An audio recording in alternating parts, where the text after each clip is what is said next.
Job 15. Unya mingon si Eliphaz, walay unod ang imong gipanulti, Job. Walay maalamon nga mosultig sama sa imong gipanulti, o manalipod sa iyang kaugalingon ginamit ang mga pulo nga walay hinungdan. Daw giaghat mo ang katawhan sa dili pagbaton o kahadlok sa Dios, o sa dili pagampo kaniya. Ang imong kadaotan milutaw pinaagi sa mga pulong nga imong gisulti. Buot kang mutago luyos sa malansisong mga pulong. Dili na kinahanglan nga hukman ko ikaw, kay gihukman ka na sa matag pulong nimo. Naghuna-una ka ba nga ikaw mo'y unang natawo? Nakasaksi ka ba sa paghimo sa Dios sa kabukiran? Nakabati ka ba sa mga plano sa Dios? Ikaw rabay may kaalam? Aduna kabay nahibaluan nga wala namo mahibalui? Unsa may nasabtan mo nga wala namo hisabti? Ang among kaalam nakatuna namo gikan sa mga taong tigulang na o una pang natawo kaysa imong amahan. Nagtanyag kanimo ang Dios og kahupayan, busa nganong wala mo man siya panumbalinga. Sa iyang ngalan nagsulti kamig malumong mga pulong. Apan nganong nagpadala ka man sa imong gibati, o gisigaan mo kami sa imong mga mata. Nganong nasuko ka man sa Dios, o nang himaraot kaniya. May tao bang putli gayud ug matarong atubangan sa Dios?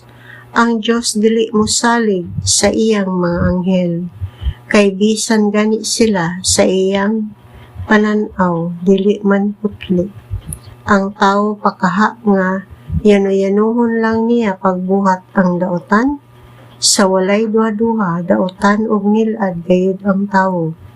Pamati, Job, kay sultihan ko ikaw sa akong nasayran. Gitudluan akog mga kamatuoran sa mga taong maalamon, mga kamatuoran nga ilang nakatunan gikan sa ilang katigulangan o wala sila'y gililong. Walay namuyong mga langyaw sa ilang yuta, busa walay nagpasalaag kanila gikan sa Dios.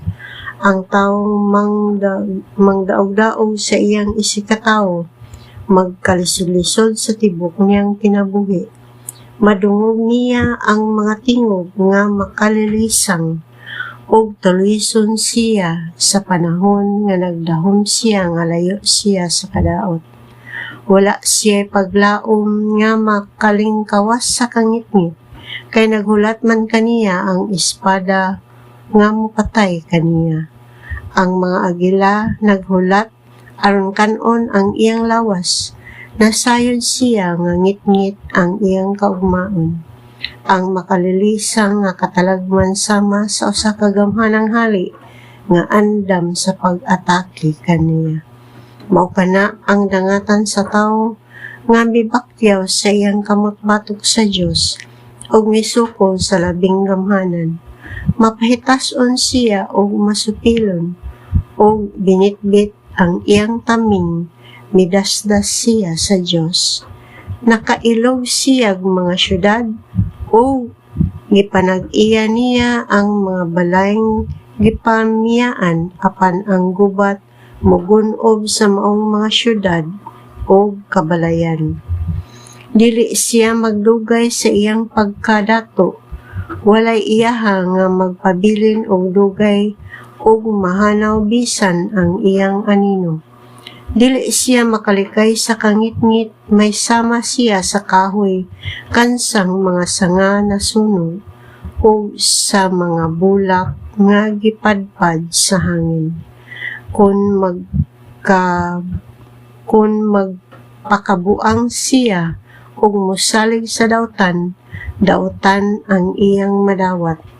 Sa dili pa siya makaabot sa hustong kagulangon, malaya na siya o sama sa nalayang sanga, dili na gayud siya mubalik pagkalunhaw.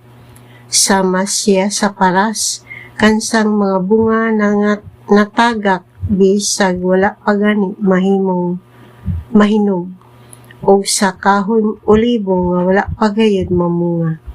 Walay kaliwat sa mga dautan nga magpabilin o masunog ang mga balay nga natukod pinaagi sa suborno. Mao kining mga tawhana ang naglaraw ug nagbuhat sa og dautan kansang mga kasing-kasing puno sa limbong.